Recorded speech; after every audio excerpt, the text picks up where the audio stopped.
ఉన్న బంగారాన్ని విడిపించి ఆ రోజు ఆన్లైన్ రేటుకే మేము కొంటాం. Sharma gold company.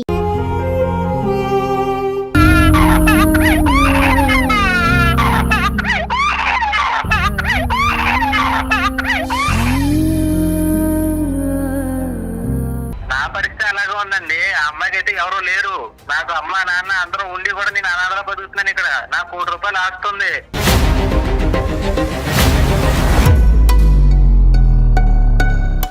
ఏ ప్రకాష్ ప్రకాష్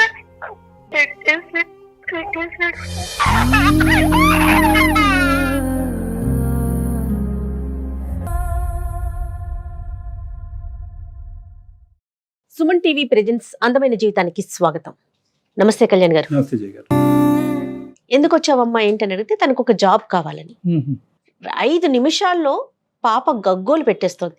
అయ్యో. ఫీడింగ్ లో ఉన్న బేబీ అంటే 6 నెలల పిల్ల. మరి సరేనమ్మా పాపని మరి ఎవరు చూసుకుంటారు ఏంటి, నీకు ఉద్యోగం అంటే తను చెప్పిన దాన్ని బట్టి నాకు ఏదో ఒక జాబ్ ఇద్దాం అనుకున్నా, ఏదో ఒకటి చూద్దాం అనుకుంటే పాప అసలు ఆగనే ఆగదు.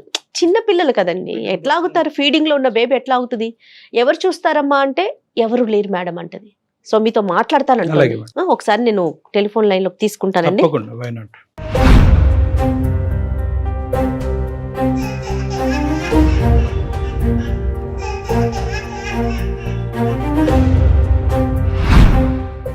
పాప అమ్మాయికి ఇప్పుడు అర్జెంట్ గా జాబ్ కావాలి అని తన పర్సనల్ ఫీల్. నాకేంటి జాబ్ కన్నా కూడా మీ సలహా కావాలనిపించిందండి నాకు. Sure sure sure. ఇప్పుడు జాబ్ చేయటం ఒకటే ఇంపార్టెంట్ కాదు కదమ్మా, అంతే కదండి. ప్రాక్టికాలిటీ చూడాలి కదా. చంటి బిడ్డను ఎత్తుకుంటూ వెనకాతల సపోర్ట్ లేకుండా ఏ ఉద్యోగం మాత్రం తను చేయగలదు? అస్సలు అసాధ్యం అండి. తులసి అండి పేరు. హలో అమ్మ నేను జయాని అందమైన జీవితం ప్రోగ్రామ్ నుండి. నమస్తే మేడం. నమస్తే అమ్మా. నమస్తే. అదే చెప్పానమ్మా నీ గురించి ఇప్పుడే డాక్టర్ గారితో నేను. Okay madam. అయ్యో అదే నువ్వు స్క్రీన్ మీదకి రాలేకపోతున్నావని కూడా చెప్పాను డాక్టర్ గారికి. మన ఆఫీసులోనే ఉన్నావన్నాను. ఒక్కసారి నీ సమస్యను ఒకసారి మాట్లాడుమా డాక్టర్ గారితో తులసి. Okay madam. ఆఫీసులో మన దగ్గర ఉన్న వాళ్ళకి ఎవరికైనా అప్పచెప్పు పాపని. Okay madam. అయ్యో ఒక్కసారి తీసుకోండి. చెప్పండి మేడం. ఇదిగో డాక్టర్ గారితో, డాక్టర్ కళ్యాణ్ చక్రవర్తి గారితో మాట్లాడుమా. నమస్తే అమ్మా. నమస్తే అమ్మా తులసి. ఏంటమ్మా పాపని చూసుకోవటానికి కూడా ఎవరు లేరమ్మా? సార్ చెప్పాలంటే నాకంటూ ఎవరు లేరు సార్. పాపని నేను అసలు ఏం చెప్పాలో ఎక్కడ మొదలు పెట్టాలో నాకు ఏం అర్థం కావట్లేదు సార్. చెప్పమ్మా చెప్పమ్మా. ఏ ఊరుమా? మాది ఒంగోలు మేడం. ఓకే. ఏం చదువుకున్నావమ్మా? సార్ నేనైతే పెద్దగా చదువుకున్నది ఏమీ లేదు. అయితే మాది లవ్ మ్యారేజ్. మాకు పాప 6 నెలల పాప ఉంది.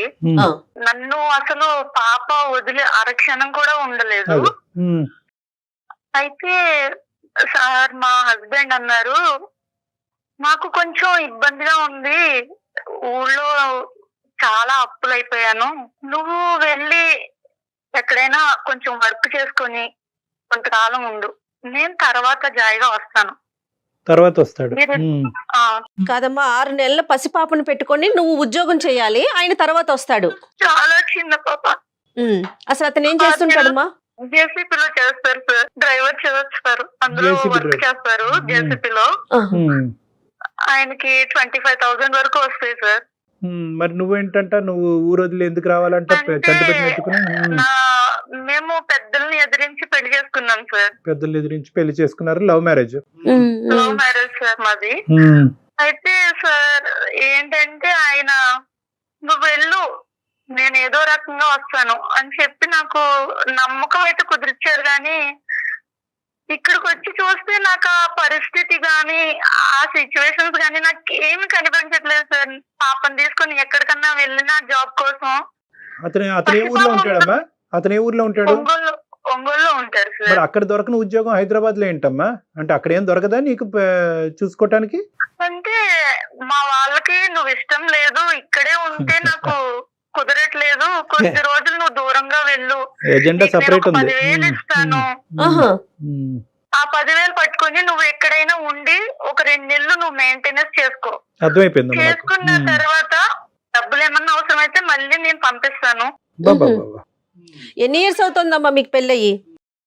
మాకు 2 years అయ్యింది మేడం మ్యారేజ్ అయ్యి. అంతకుముందు ఎంతకాలం పరిచయం అమ్మా? ఎంతకాలం ప్రేమించుకున్నారు?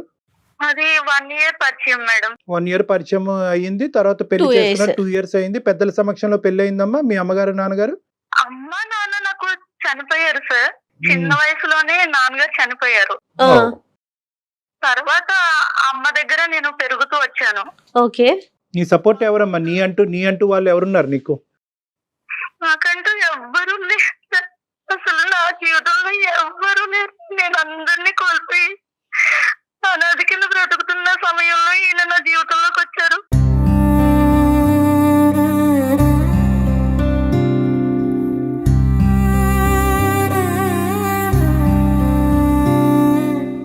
నేనున్నాను, నీకేం కాదు, నేను చూసుకుంటాను అని నాకు ఎంతగానో భరోసా ఇచ్చారు సార్.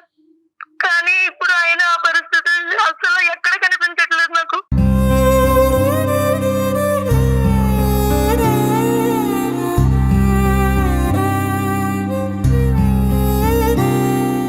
నువ్వు వెళ్ళు, మా వాళ్ళకి నేను అసలు ఇష్టపడతలేదు. వాళ్ళు నిన్ను చూస్తేనే కోపడుతున్నారు, నన్ను కూడా చేరనీయట్లేదు. నాకు ఇవ్వాల్సిన అమౌంట్ కూడా ఇవ్వట్లేదు, రావాల్సిన ఆస్తి కూడా ఇవ్వనంటున్నారు అనేసి మొత్తానికి మాట్లాడడమే మానేస్తున్నారు. ఫోన్ కూడా చేయట్లేదు.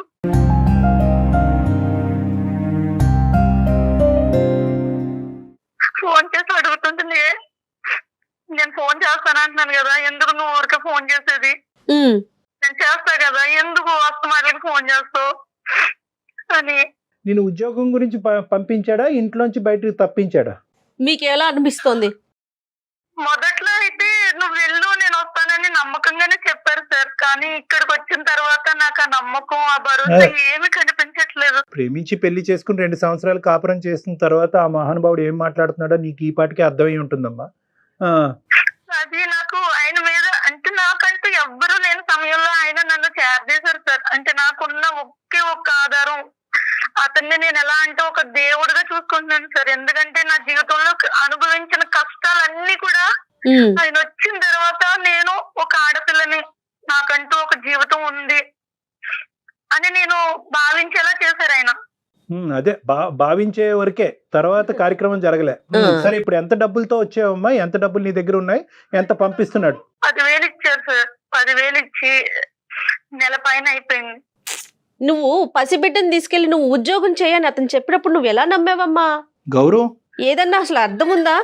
మేడం ఆయన నన్ను ఫోర్స్ చేశారు, నువ్వు ఎలాగైనా ఉండు, నేను వస్తాను తప్పకుండా వస్తాను అని చెప్పారు. బిడ్డ కంఠం అనేది అతనికి ఆనందమా కాదా తులసి? మొదట్లో పాపని చాలా బాగానే చూసుకునేవారు సార్. అసలు ఈ మధ్య కాలంలో అసలు పాప ఏం చేస్తుంది, పాప ఎలా ఉందని కూడా అడగడం మానేశారు ఆయన. ఎవరు నడిపిస్తున్నారు? ఇతను సొంత తెలివితేటలా, బ్యాక్గ్రౌండ్ బ్రెయిన్ వాష్ ఏమైనా నడుస్తుందా? బ్రెయిన్ వాష్ అంటే సార్ మా అత్తయ్య వాళ్ళకి మేము పెళ్లి చేసుకునేది అసలు ఇష్టమే లేదు సార్.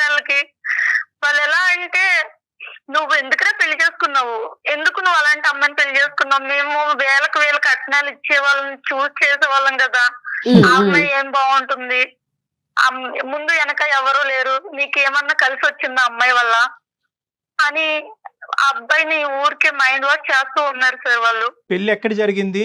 ఎవరెవరు ఉన్నారు? పెళ్లి ఒక చిన్న గుళ్ళో జరిగిపోయింది సార్. ఎవరు లేరు, ఎందుకంటే నాకు అమ్మ నాన్న ఇద్దరు చనిపోయారు.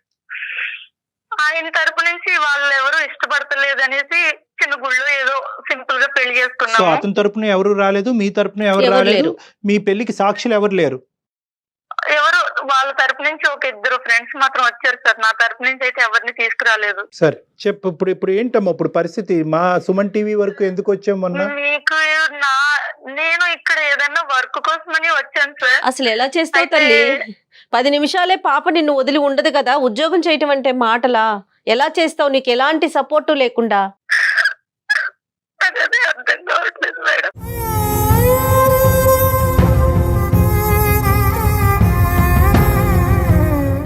అసలు నాకు నా జీవితం తలుచుకుంటేనే బాధ వస్తుంది మేడం. చిన్నతనంలోనే నాకు నాన్న చనిపోయి అమ్మ దగ్గర ఉన్నాను. అమ్మ చనిపోయింది. అమ్మ చనిపోయిన తర్వాత నేను పూర్తిగా ఒంటరి అయిపోయాను.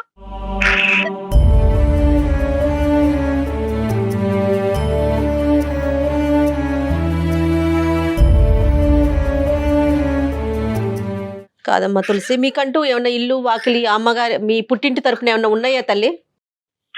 నాకు బ్రదర్ ఉన్నారు మేడం. ఆహా. అయితే మాకు అమ్మ తరపు నుంచి ఒక హౌస్ ఉంది. బ్రదర్ వాళ్ళ వైఫ్ నన్ను అసలు చేరనీయట్లేదు.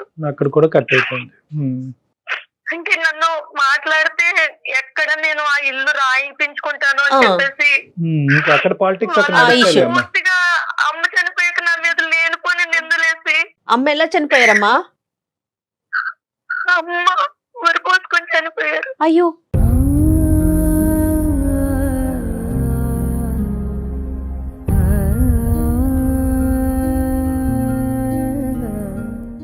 ఎట్లా, ఎందుకు? అనేక పెళ్ళి అయ్యింది మేడం. ఆ, పెళ్ళయ్యాక అమ్మని పట్టించుకోవడమే మానేశారు. ఆ, పట్టించుకోవడం మానేసిన తర్వాత అమ్మ ఒక రోజు బయటికి వెళ్దామంది. నేను నిన్న ఎక్కడికి తీసుకెళ్తాను, నాకేం పని లేదా అని అన్నీ కొట్టాడు అమ్మని.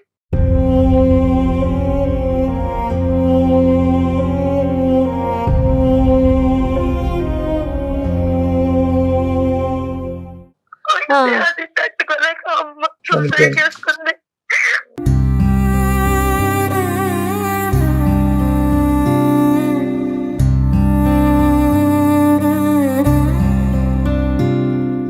ఈ అబ్బాయి అసలు నీకు ఇప్పుడు ఈ అబ్బాయి పేరేంటమ్మా మీ వారు?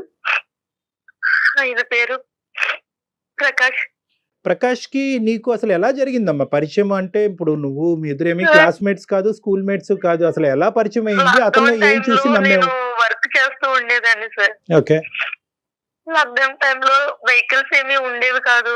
ఓకే ఆ టైంలో నేను ఎక్కడికి వెళ్ళాలి, ఎలా రావాలి అనేది కన్ఫ్యూజన్ ఉండేది సార్ నాకు.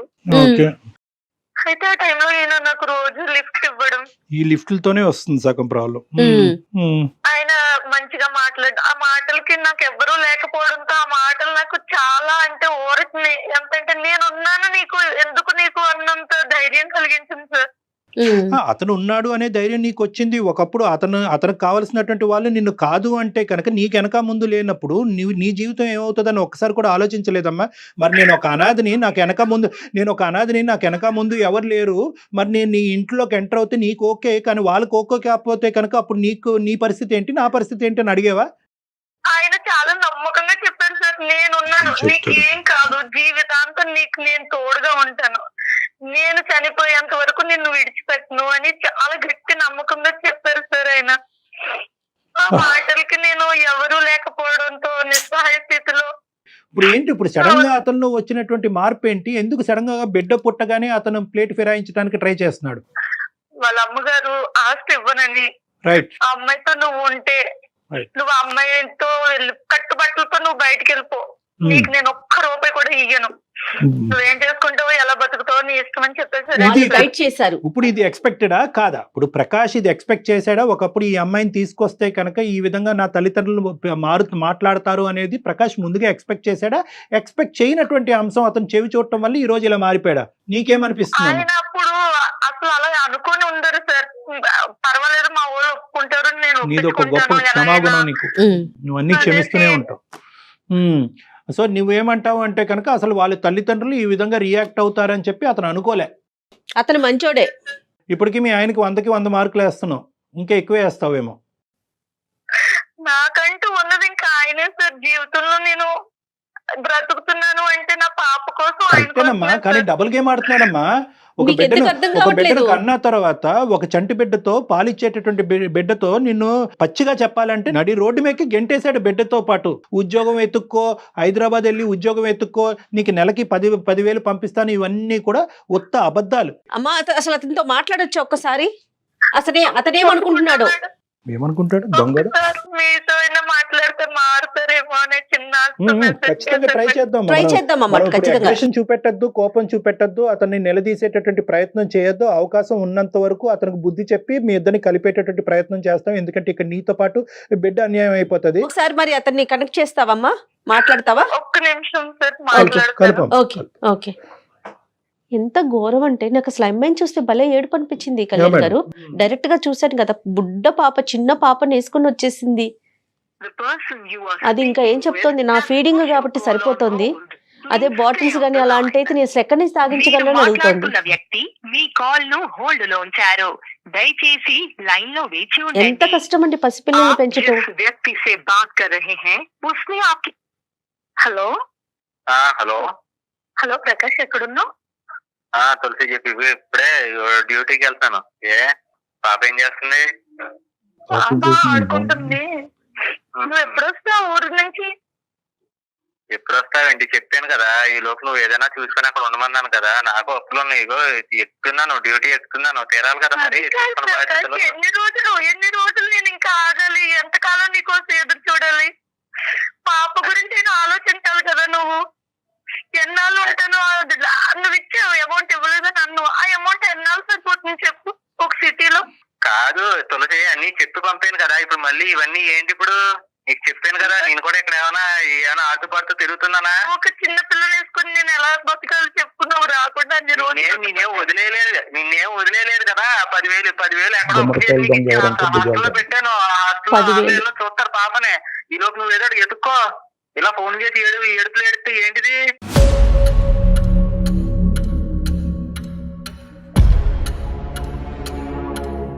నా వల్ల కావట్లేదు ప్రకాష్. అసలు పాప ఎంత గట్టిగా ఏడుస్తుంది తెలుసా? నన్ను అన్న అంటూ. అదేంటి తులసి, అన్ని చెప్పి పంపాను కదా. మళ్ళీ ఇప్పుడు ఇదంతా ఎందుకు?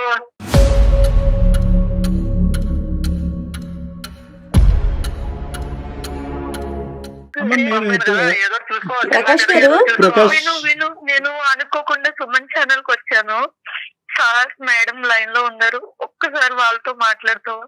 ఏమనుకోవద్దు. ప్రకాష్ గారు నమస్తే అండి. నమస్తే అండి. తను తులసి మీ భార్య మా దగ్గరకు వచ్చిందండి. సుమన్ టీవీలో ఏదైనా ఉద్యోగం ఉంటే చూడండి మేడం అని పసిపాపని తీసుకుని వచ్చింది. సరే ప్రకాష్, ఇప్పుడు మా దగ్గర ఉద్యోగాలు ఏం లేవు. సో మేము ఆవిడకి టికెట్ కొని ఇప్పుడు మళ్ళీ ఒంగోలు పంపిస్తున్నాం. ఓకే, అంతవరకు మేము సహాయపడగలం. మీ అడ్రస్ చెప్తే కనుక బిడ్డని తల్లిని జాగ్రత్తగా అక్కడ చేర్చడానికి మేము ప్రయత్నం చేస్తాం. మా వంతు ప్రయత్నం. మా దగ్గర ఉద్యోగాలు లేవు. వెనక్కి పంపేది పోను, ఇంకోటి ఏదైనా చూసుకుంటదండి అక్కడ. ఏంటయ్యా? చూసుకుంటది ఏంటి ఉద్యోగం చూసేదేంటి? చంటి పిల్లల్ని ఎత్తుకుని ఇప్పుడు ఉద్యోగాలు ఇక్కడికి ఎత్తుక్కోవడానికి హైదరాబాద్ రావాలా? మీ దగ్గర ఉద్యోగాలు దొరకవా? నిజంగా అమ్మాయి ఉద్యోగం చేయవలసినటువంటి అవసరం వచ్చిందా? నిజంగా ఉద్యోగం గురించి పంపించావా, వదిలించుకోవాలనుకుంటున్నావా? ఏంటి నీ ఉద్దేశం చెప్పు ప్రకాష్. తులసి, ఏంటి ఇదంతా? ఏంటి నీకు ఆల్రెడీ నేను చెప్పి పంపాను కదా. ప్రకాష్ అర్థం చేసుకుని నేను ఇక్కడ జాబ్ కోసమనే వచ్చాను. సార్ అయితే నన్ను ఏంటమ్మా నీ పరిస్థితి అంటే, ఇలా సార్ నేను ఇలా ఉన్నాను నా పరిస్థితి అంటే. అవన్నీ ఎందుకు ఇప్పుడు? ఏంటి ఇప్పుడు ఆ పర్సనల్ విషయాలు చెప్పుకుంటే గానీ ఎవరు ఉద్యోగాలు ఇవ్వాలి? పర్సనల్ విషయాలు ఇది పర్సనల్ పరిధి దాటింది ప్రకాష్ గారు. చాలా మంచివాడివి, నన్ను ఒక దేవుళ్ళ చూసుకున్నావు. Yes. నా జీవితంలో ఒక మంచి Yes. అదృష్టం అంటూ ఉందంటే అది నీ వల్లే అని చెప్తున్నాను ఆ వాళ్ళకి. అమ్మాయి, ప్రకాష్ గారు ఒక్క 2 నిమిషాలు వినండి. ఈ అమ్మాయి మీ గురించి ఏమీ వ్యతిరేకంగా చెప్పలేదు.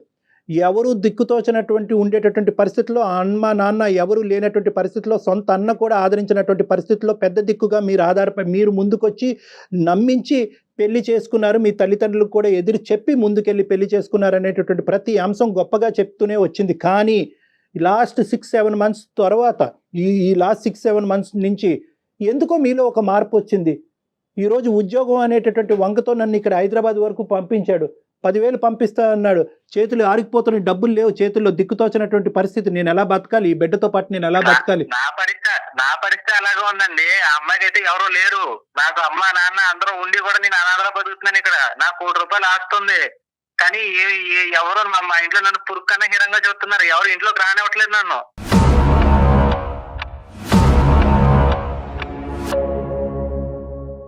ఎందుకు అంటే ఈ ప్రేమ వల్లే. ప్రేమించాను, తప్పక పెళ్లి చేసుకున్నాను. పెళ్లి చేసుకుని ఇదిగో ఈ రోజు నాన్న తండాలు పడుతున్నాను. అలా అని చెప్పి నేను అమ్మాయిని వదిలేయట్లేదు. అక్కడికి వెళ్ళి చిన్నగా ఏదో ఉద్యోగం చూసుకో. ఈ లోపు నాకేమో కొన్ని అప్పులు ఉన్నాయి. కాదండి అప్పులు తీసుకుని నేను ప్రకాష్ గారు పసిబిడ్డతో హైదరాబాద్ పంపించేస్తే దాన్ని వదిలేసుకోవటం అన్నరా? దాన్ని ఏమంటారు? అమ్మాయిని ఇక్కడికి ఎందుకు అతను పంపించావు? ఏమంటున్నాడు వినండి డాక్టర్ గారు. ప్రతి విషయంలోనూ అమ్మాయిల అబ్బాయిల సమానత్వం, అమ్మాయిలు ఏ మాత్రం తీసుకోరు అది ఇది అంటారు. అవును. ఇలాంటి విషయాల్లో నిరూపించుకోవాలి. నేను కష్టపడుతున్నాను, తన్నే కష్టపడమనండి.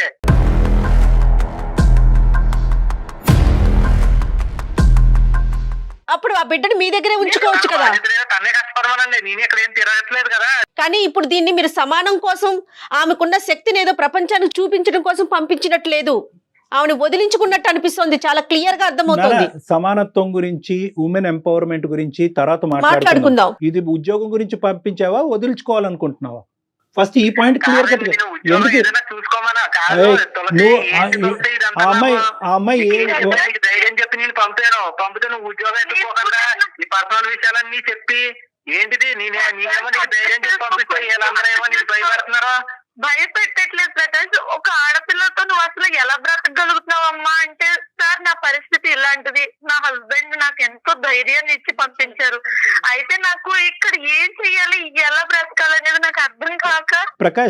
ప్రకాష్ ఇది పర్సనల్ అనేటటువంటి అంశం దాటి, పర్సనల్ అనే అంశం దాటి ఇక్కడ ఒక కనికరం, ఒక హ్యుమానిటీ అనేటటువంటి అంశాల గురించి మనం మాట్లాడుకోవాల్సి వస్తుంది. కాబట్టి మీ పర్సనల్ ఏరియాలోకి మేము ఎంటర్ అవ్వాల్సినటువంటి అవసరం పడింది. ఇక్కడ నాకుండేటటువంటి పేరు, నాకుండే పలుకుబడితో నేను ఒంగోలులోనే మీ భార్యకి ఉద్యోగం ఇప్పిస్తాను, ఓకేనా? నేను ఇక్కడ ఉన్నానండి, తను అక్కడే హైదరాబాద్ ఏదో ఒక ఉద్యోగం చూసుకోమని పంపాను. ఇక్కడ ఉద్యోగం సబ్జెక్ట్ కాదమ్మా. అక్కడ ఎత్తుకోమనండి. ఉద్యోగం ఎత్తుకోకుండా ఇవన్నీ పంచాయతీలన్నీ పెట్టి నా పని పాడు చేసి కాదు ప్రకాష్, నిన్ను నేను వదిలేలేదు అని చెప్తున్నారు కదా. వేరే చోటుకెళ్ళి ఉద్యోగం ఎత్తుకుంటది.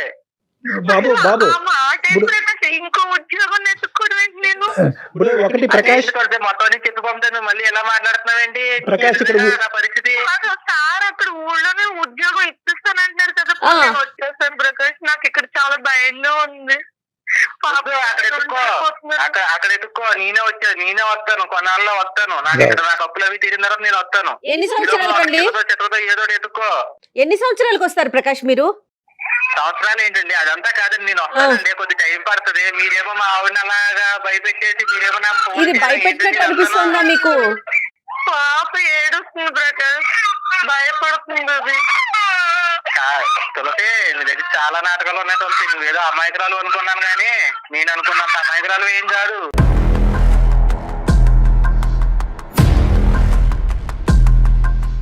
నీ వ్యూహాలు నీకు ఉన్నాయన్నమాట. అయితే నీ వ్యూహాలు నీకు ఉన్నాయి.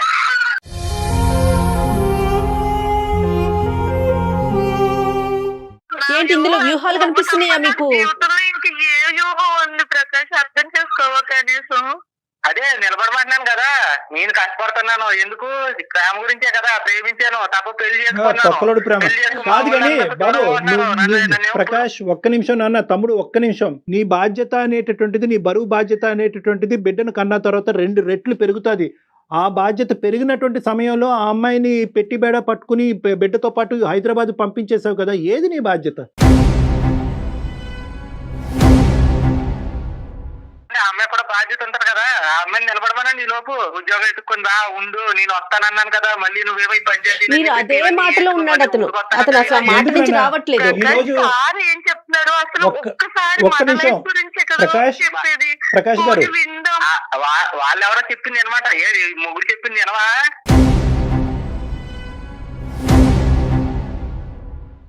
నేను ఏం చెప్పాను చెప్పు. అక్కడ ఏదో చూసుకోమన్నాను, ఎంత దూరం వచ్చాను. ఎత్తుకో మరి, ఉద్యోగాలు ఎత్తుకో. చాలా మాట్లాడచ్చు కానీ ఆ అమ్మాయి జీవితాన్ని ఏం చేయాలండి అసలు? సొల్యూషన్ ప్రకాష్ ఎవరు చేరదీయట్లేదు, అసలు ఆదరణే లేదు నాకు. నిలవ నేడు లేకుండా అయిపోయినట్టు అయిపోయింది.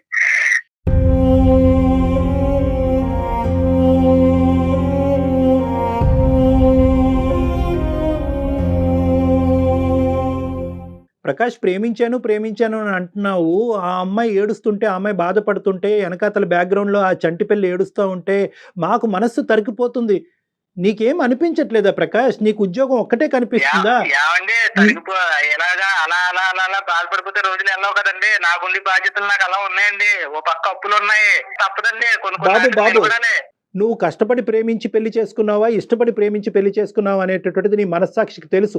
మీ తల్లిదండ్రులు ఇలా తిరుగుబాటు చేస్తారు, నిన్ను ఇంట్లోంచి బయటకు గెంటేస్తారు, ఆస్తిపాస్తులు ఇవ్వకుండా చేస్తారనేది నీకు ముందు నుంచి తెలుసు. ఇదేం కొత్తగా తెలిసినటువంటి అంశం ఏమీ కాదు. నాకుండి తలకాయ పోట్లు నాకు ఉన్నాయండి. ఇప్పుడు ఇవన్నీ ఏంటంటే మీ దగ్గర ఉద్యోగం ఉంటే ఇవ్వండి తనకే, లేదంటే లేదు. నీ తలపోటు ఒకటే ఉంది. ఆ అమ్మాయి ప్రాణాలు అరిచేతిలో పెట్టుకుని రోడ్డు మీద పడింది. నీకు ఓన్లీ తలపోటే ఉంది. తలపోటు కావాలంటే డోలో వేసుకో. అది కాదు, ఇలా విను. ఏం కాదు, మీరు అనుకుంటున్న అమాయకురాలు ఏం కాదు, తను ఏదో రకంగా బతకగలదు. ఆ అమ్మాయికి ఏం తెలివితేటలు ఉన్నాయన్నయ్యా? బిడ్డను పట్టుకుని నీ మాటను నమ్మి హైదరాబాద్ వచ్చిందనా, తెలివైందని అనుకుంటున్నావు? ఏంటి ఆ అమ్మాయి వెనకాతల మైండ్ లో ఉన్న మాస్టర్ ప్లాన్ ఏంటో చెప్పండి ప్రకాష్ గారు. మీ దగ్గర ఉద్యోగం ఉంటే ఇవ్వండి తనకి, ప్రకాష్ గారు. లేదంటే హాస్టల్ పంపేయండి. సరే, ఉద్యోగం ఇద్దాం. ఒక్క నిమిషం మేడం, ఉద్యోగం ఇద్దాం. ఎక్కడైనా ఏమైనా ఉంటే చూసుకుని ఎదుకో. ఇటువంటి అన్ని లేదు నువ్వు నాకు. ప్రకాష్, మేము చెప్పేది ఒక్క 2 నిమిషాలు వింటావా? చెప్పండి. మేము ఒక పని చేద్దాము. ఏదో మేము తల తాకట్టు పెట్టో ఏదో ఒకటి చేసి ఆ అమ్మాయికి నీకు ఇద్దరికి ఉద్యోగం వేయిస్తాం. ఓకేనా? ఇద్దరికి ఉద్యోగం వేయిస్తాం. నువ్వు వస్తావా ఇక్కడికి రేపు? నాకు టైం పడుతుందండి. ఎందుకు? టైం పడుతుంది. అలా కాదు, ఆ అమ్మాయి నాకు ఉద్యోగం అప్పులు చేసుకుంటది, నువ్వు ఉద్యోగం చేసుకుంటావు. నీ జీతానికి సరితూగేటటువంటి ఉద్యోగం. లేదండి, నా ఉద్యోగం కాదు కానీ తనకి ఏదైనా ఉద్యోగం ఇప్పించండి, తను చేసుకుంటూ ఉంటది. నాకు టైం పడుతుంది, నేను రావడానికి టైం పడుతుంది. దేనికి టైం పడుతుంది? దేనికి టైం పడుతుంది? అప్పులు ఇక్కడ నుండి తీర్చుకోకూడదండి. మీ అమ్మ నాన్న 1 కోటి రూపాయల ఆస్తి ఇచ్చేకి వస్తావా? ఈ రోజు నాకు కుదిరినప్పుడు నేను వస్తాను. నన్ను ఇదిగో తులసి, నువ్వు ఎలా ఫోన్ చేసి ఇబ్బంది పెట్టు. నాకు పని ఉంది, నేను మళ్ళీ చేస్తాను. ఏయ్ ప్రకాష్, ప్రకాష్, ప్రకాష్, ఎంత దారుణంగా ఉన్నారండి.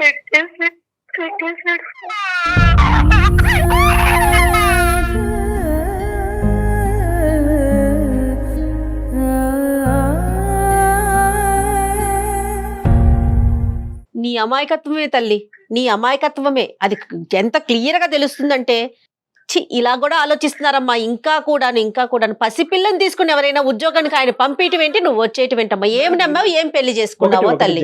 మనం ఇక్కడ క్లియర్ కట్ గా ఈ అమ్మాయి అసమర్థతని, ఈ అమ్మాయి వెనకాతలు ఎవరు లేనటువంటి దిక్కు లేనితనాన్ని అతను ఉద్యోగం అనే అంశం చూపెట్టి బయటకు పంపించాడు. గానీ ఒకప్పుడు ఉద్యోగం అనే అంశం చూపెట్టకపోయినా కూడా, లేదు నేను ఏ ఉద్యోగానికి బయటకు వెళ్ళను అనే మాట ఈ అమ్మాయి ఆ రోజు ఎదిరించి అన్నా కూడా అప్పుడు పంపించేస్తుంది కదా మేడం. ప్రేమ అనేటటువంటి కవింపుతో ఆ అమ్మాయిని అనుభవించాలనే ఆనందంతో ఈ విధంగా చేసి అవసరం తీరాక రోడ్డు మీద మానవత్వం అనేదే కనిపించట్లేదు. ఇంకా తన ఏం మాట్లాడుతున్నాడండి? సమానత్వం అంటాడు, కాసేపు ఆడమగ సమానం అంటాడు, అప్పులు అంటాడు.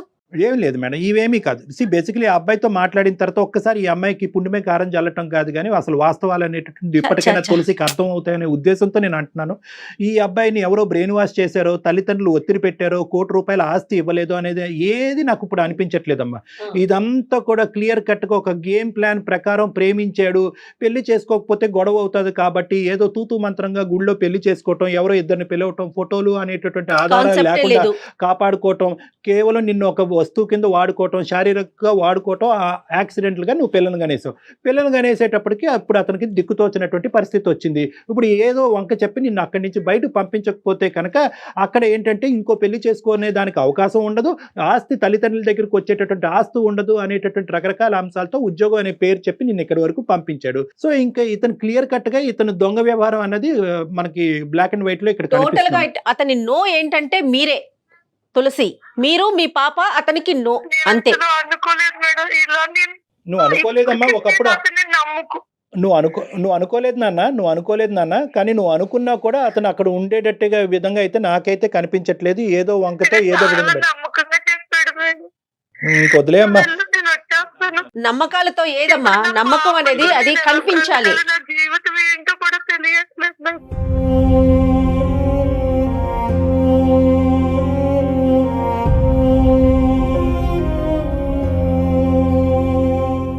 ఇప్పుడు మనం ఏంటంటే ఇది లీగల్గా వెళ్ళవలసినటువంటి అవసరం ఉందమ్మా. పోలీసుల యొక్క ఆశ్రయం అయితే ఖచ్చితంగా తీసుకోవాలి. ఇలాంటి వాళ్ళకి గట్టిగా బుద్ధి చెప్పాలి. మంచిగా చెప్పడానికి ట్రై చేశాము, అన్ని ఆప్షన్స్ ఇచ్చి చెప్పడానికి ట్రై చేశాము. నీ అంగీకారం లేకుండా మేము ప్రయాణం చేయలేము. ఎందుకంటే లీగల్ మ్యాటర్స్, పోలీస్ మ్యాటర్స్ అంటే కనుక అది ఒక టైప్ ఆఫ్ యుద్ధం అది. సో ఆ విధంగా వెళ్తే కనుక దీనికి ఒక పరిష్కారం దొరుకుతుందనే నమ్మకం నాకు ఉంది. కానీ దానికి కూడా if you don't agree I can't do. నాకేం అర్థం కావట్లేదు సార్, ఎలా బ్రతకాలి అనేది. ఈ పాపతో నాకు అసలు ఏమీ తోచట్లేదు. దిక్కుతోచిన స్థితిలోకి వెళ్ళిపోయింది.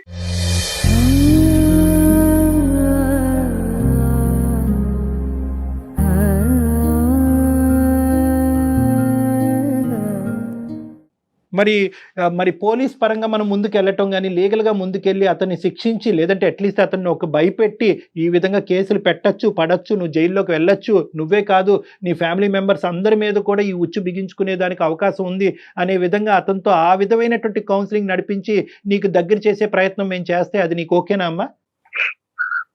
అంటే సార్ పోలీసులు అంటే మళ్ళీ ఆయన తర్వాత నువ్వు నన్ను పోలీసులకి ఇచ్చావు, నేను నీ బిడ్డని నేను చేరదీయకపోతే అప్పుడు నా పరిస్థితి. ఇక్కడ 3 ఆప్షన్స్ నేను చెప్తానమ్మా. ఆప్షన్ ఏ ఏంటంటే చెప్పండి సార్. ఆప్షన్ ఏ ఏంటంటే నేను అతనితో మళ్ళీ ఫోన్ లో మాట్లాడతాను, నువ్వు ఫోన్ పెట్టేసిన తర్వాత. ఆప్షన్ బి ఏంటంటే Okay. ఫస్ట్ ఆఫ్ ఆల్ నీకంటూ ఒక ఆశ్రయం కానీ నీకంటూ చేసుకునేటటువంటి దానికి బిడ్డతో పాటు నువ్వు ఏదైనా చేసుకునే దానికి ఒక అవకాశం ఉంటే కనుక, ఉద్యోగ అవకాశము ఒక ఆశ్రయం ఉంటే కనుక ఆ విధంగా కూడా మేము హెల్ప్ చేయడానికి ట్రై చేస్తాము. మన ప్రేక్షకుల్లో ఎవరైతే ఉన్నారో వాళ్ళు కూడా ఎవరైనా ముందుకు వచ్చినట్టుగా అయితే కనుక వాళ్ళ ద్వారా కూడా నీకు హెల్ప్ చేయడానికి ట్రై చేస్తాము. మూడో అంశం ఏంటంటే మంచిగా మాట్లాడుతూ ముద్దుగా మాట్లాడితే కనుక మీ భర్త లొంగేటటువంటి అవకాశం లేదు, ఎందుకంటే తడిగొడ్డతో నీ గొంతు కోసాడు ఇక్కడ. కాబట్టి నేనేమంటున్నానంటే పోలీసులు అంటే కనుక వాళ్ళు ఏదో చెత్తగొట్టేసో హింసించో బాధ పెట్టరమ్మా. వాళ్ళు కూడా ఏంటంటే కౌన్సిలింగ్ ద్వారానే, ఎందుకంటే కౌన్సిలింగ్ ద్వారానే, ఆర్బిట్రేషన్ మీడియేషన్ ద్వారానే సాఫ్ట్ గానే ఇటువంటి సమస్యలకు పరిష్కారం చేయడానికి ఒక ప్రయత్నం చేస్తారు. బాబు నీ జీవితం ఇది, ఆ అమ్మాయి జీవితం ఇది, ఇలా అవబోతుంది, ఈ లేనటువంటి పక్షంలో అయినా కానీ నువ్వు మొండికేస్తే కనుక అప్పుడు నీ చట్టరీత్యా నీ మీద మేము ఇటువంటి స్టెప్స్ తీసుకోవడానికి అవకాశం ఉంటుంది అనే విధంగానే వాళ్ళు కూడా మాట్లాడతారు. అసలు మీరేమనుకుంటున్నారో చెప్పండి తులసి ముందు. అమ్మాయి ఒంటరిగా బతకలేదు మేడం, సమాజంలో పాపని తీసుకొని నేను ఒక్కదాన్ని బతకాలంటే అవ్వదు మేడం. చిన్నప్పటి నుంచి నేను ఒంటరిగా బ్రతికాను. ఆ బ్రతుకు మళ్ళీ నా కూతురికి కూడా వద్దు మేడం. అమ్మాయికి ఆప్షన్ ఇచ్చినా కూడా మనం ఇప్పుడు ఏంటంటే నువ్వు ఒంటరిగా మరి అతను బతకమని ఒప్పుకోవాలి ధైర్యం కదండి. అదే మేడం, ఎందుకంటే అతను కాంప్రమైజ్ కావాలి మనం కదా. వీలైనంత వరకు 99.9% అతన్ని మెత్తగా చేసి, అతన్ని కాంప్రమైజ్ చేసి, అతన్ని లీగల్ గా గానీ మెడికల్ గా గానీ ఇంకో పరంగా గానీ నయాను భయాను బుజ్జగించటమే. ఎందుకంటే ఈ అమ్మాయికి ఈ రోజు పెన్నం నుంచి పొయ్యిలో పడినట్టు అయింది ఈ రోజు పరిస్థితి. ఒంటరిగా ఉండి తన జీవితం ఏదో, తన ఉద్యోగం ఏదో, తన బాధలు ఏదో తను పడుంటే కనుక అనాథగా ఉన్నా కూడా భగవంతుడు నాకు ఒక దారి చూపెట్టాడని ముందుకెళ్ళి ఉండేది. అవును. ఇప్పుడు ప్రేమను ఉచ్చులో చిక్కున్న తర్వాత ఈ నవ్వు, ఇప్పుడు ఆ అమ్మాయి ఏమనుకుంటుంది, ఇది నా జీవితమే కాదు నా బిడ్డ జీవితం కూడా. అదే ఈ రోజు ఆలోచిస్తుంది. నేను కఠినంగా ఒక నిర్ణయం తీసుకుంటే కనుక నా బిడ్డకి రేపొద్దు నేను ఏం చెప్తాను, ఏ సమాధానం చెప్తాను, అమ్మ నాన్నేడి అంటే ఏమని చెప్తానని రకరకాల ప్రశ్నలతో ఈ రోజు మాక్సిమం 99.9% ఈ అమ్మాయి ఏ దారి అయితే ఎంచుకుందో, ఏ భర్తతో అయితే ముందుకు వెళ్ళాలనుకుందో ఆ దారే రెక్టిఫై చేసి మనం ఇవ్వాల్సినటువంటి బాధ్యత మనమే ఉంది. ఇప్పుడు ఇమీడియట్ గా తక్షణ కర్తవ్యం ఏంటంటే కనుక నీకంటూ ఒక బ్రతుకు తెరువు కావాలి కాబట్టి, ఓకే, నీకు సానుకూలమైనటువంటి వాతావరణం, నీకు నీ బిడ్డకి సానుకూలమైనటువంటి వాతావరణంలో జయ గారితో ఇప్పుడే నేను అది మాట్లాడుతున్నాను. సుమన్ టీవీ వాళ్ళు కూడా నీకు ఏదో ఒక ఆశ్రయాన్ని ఇస్తారమ్మా, అంటే ఉద్యోగరీత్యా. ఓకే సార్, ఓకే, థాంక్యూ అంటే సార్. ఇప్పుడు బిడ్డతో పాటు ఎలాగనేటటువంటి ప్రశ్న కూడా మేము ఇప్పుడు అదే మాట్లాడుకుంటున్నాము. అదే ఆలోచిస్తున్నాను కళ్యాణ్ గారు. ఎందుకంటే పసిబిడ్డ ఖచ్చితంగా తల్లి పక్కనే ఉండాలి. టెలికాలింగ్ అలాంటివి నేను నేర్పించి చేయించగలను గానీ పసిపాపని ఏం చేయాలి, ఎవరు చూసుకుంటారు? బిడ్డను కూడా మనము ఇక్కడే మనం ఆ ఏర్పాటు కూడా చేద్దాం అమ్మా. ఏదో ఫస్ట్ ఒకటి చేద్దాం కళ్యాణ్ ఏదో గారు. ఒక ఉయ్యాలు ఏర్పాటు చేయటమో, లేదంటే ఒక ఆయమ్మని ఏర్పాటు చేసి బిడ్డను ఎత్తుకోవటమో ఏదో ఒకటి చేద్దాంలేండి. సో ఫస్ట్ ఆఫ్ ఆల్ అయితే కనుక అదైతే మాత్రం మేము నిర్ణయించుకున్నాము. నా జీవితం అంతా రుణపడి ఉంటాను సార్. మీరు అలా చేస్తే. నీ సమస్యకు ఒక పరిష్కారం చూద్దామమ్మా. ఉద్యోగ పరంగా నీకంటూ సుమన్ టీవీలో ఒక అవకాశం ఉంది, సరేనా? నేను ఏదో ఒక జాబ్ నీకు చూసి పెడతాను. పాపను కూడా ఇక్కడే ఉంచుదాం. చాలా థ్యాంక్స్ మేడం. ఓకే అమ్మా, ధైర్యంగా ఉండు. ఒక ఆధారాన్ని కల్పించినందుకు. రైట్, ఓకేనమ్మా, ధైర్యంగా ఉండు. జాగ్రత్త తులసి, మనం మళ్ళీ మాట్లాడదాం. ఓకేనా? Thank you sir. Thank you.